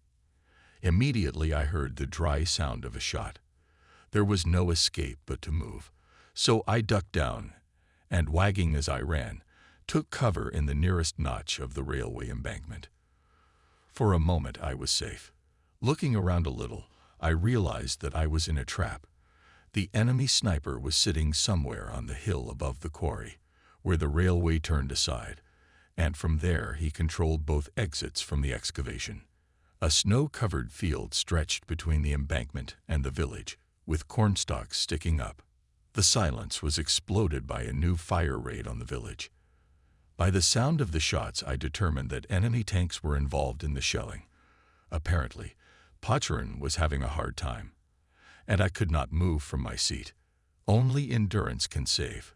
I kept repeating to myself, let his vision blur and his arm get tired. Then, not before, it will be my turn. But I did not know how long it might last. The sniper, as if accepting the game, fired a shot, and the bullet sank deafeningly into the embankment. He was making it clear that he wasn't going to let me out of here. I was terribly annoyed. I began to consider my position. It was unenviable.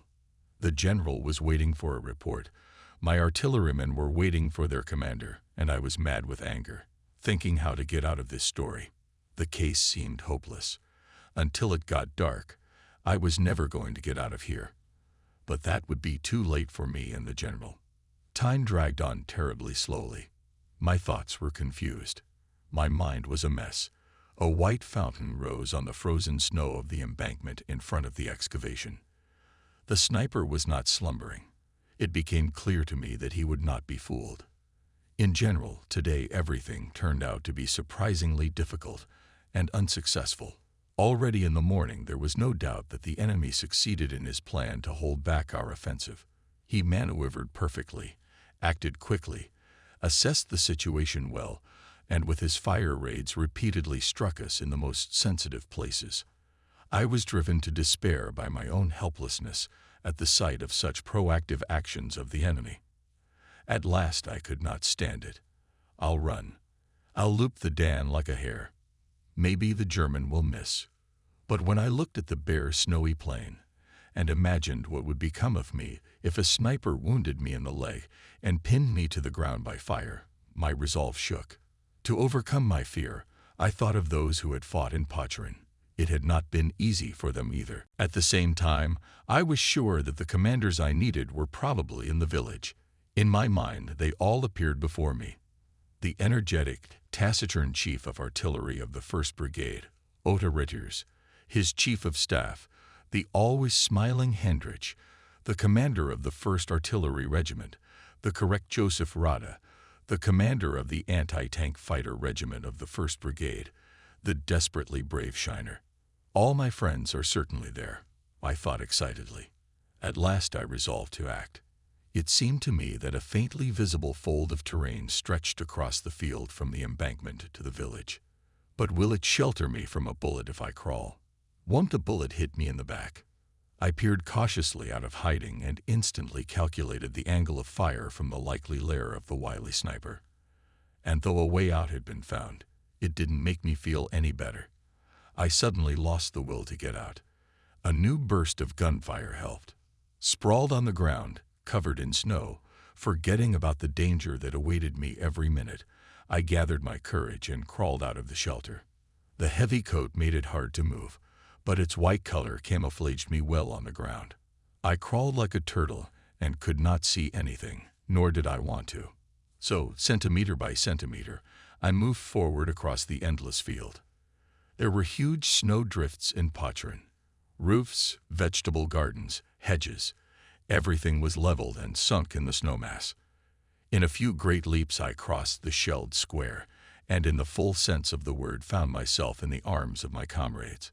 My attention was attracted by a sturdy one-story building. It promised a safe shelter, and was the only one of its kind in the village, and so, out of breath from running, I sat at the window in the basement. Riturge, Rada, Gentrich, Shiner, Guido Cothiera, and the others were there. Tucked behind the massive walls of the house, they looked serious, subdued. The defenders of the village had already repelled several attacks by enemy infantry supported by tanks, and each time the enemy retreated from Patrinia. Just at the moment of my appearance, ours were repelling the last attack. Following it, an avalanche of enemy shells and mines fell on the village. Those who were standing threw themselves on the floor or hid behind the wall. Only I continued to sit at the window with contrived calmness, and with fear in my soul watched the squat huts turn into ruins. And then I saw an unbelievable sight. In spite of the continuous ruptures, a Willy drove deliberately slowly through the village towards Liptovsky Mikulesh. This guy must have a lot of nerve. I burst out in amazement. The car turned aside, and everything went back to the way it was before. Only the license plate number still loomed before my eyes. Having completed the task, I was returning to my car along the willow-covered bank of the Wag River. Spacek reported to me that a car with our colonel had passed by him. I felt uneasy, because that meant that the colonel had driven from Pacharini to Mikulesh at a time when there was still a man-over battle on the western edge of the village. How had I not followed him? Even in the morning at Guide, the colonel had assured me, waving his hand vigorously, that at Liptovsky Mikulesh he would be the first to go. The colonel did not return by evening to the Corps CP in St. Peter. Nor did he appear the next day. All searches were unsuccessful. Had he crossed the front line by mistake? At that time, we could not answer this question.